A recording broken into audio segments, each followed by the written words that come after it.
I don't know if anyone remembers,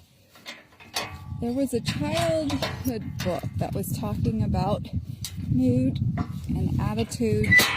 and it was something about like a kid or a person waking up and having a bad day, and how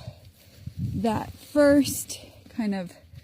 mindset and energy and so on affected everything else that followed. And something that I think really winds up getting missed big time is the value or the lack of value we put on catching the horse.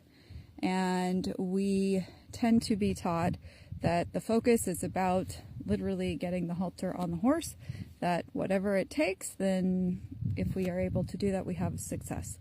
And what so many people don't recognize is that 99% of the conversation and all the skills and all of the quality communication you will need to set the horse up for success and everything that you will ask of him in the future starts in how you develop the relationship during the catching. So there are opportunities every time that we show up with the horse. And if instead of seeing it as an annoyance or an irritation that maybe the catching takes a couple extra minutes because of whatever the human or the horse's mental emotional state is in that moment in time on that particular day, we saw it as an opportunity to observe the horse, to assess where is our starting point today and what are the things that we need to do in order to help that horse be successful, meaning that when we ask something of the horse, that we are not triggering their fear, their defensiveness, their avoidance, those sort of things. And I'm not sure where or why, or if it's our society in general, but I cannot count the number of times over the last 30 years that I have heard, well, my horse is fine catching him as long as, and then there's like some sort of band-aid, if you will, some sort of temporary solution to the horse's resistance, whether it's coercion, whether it's bribery, whether it's using another horse, whatever it might be.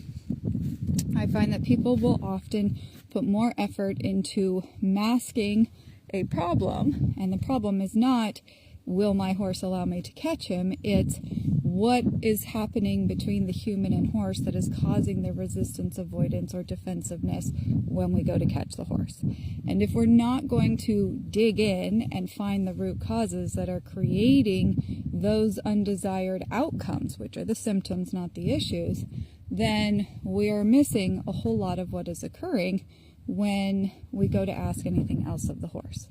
And again, I find often this is about how it makes the human feel rather than recognizing the horse's feedback and their counter offers. I find that most people don't practice observing the horse's feedback, their ears, their thought, their postures, their stance, their patterns, how they deal with things, how they cope with things, what are their defensive triggers, where are their itchy spots. And so many times the horse's behavior will appear random or all of a sudden or concerning or so on, rather than saying, have I created previous experiences that causes the horse to offer to willingly participate in a reasonable, soft manner.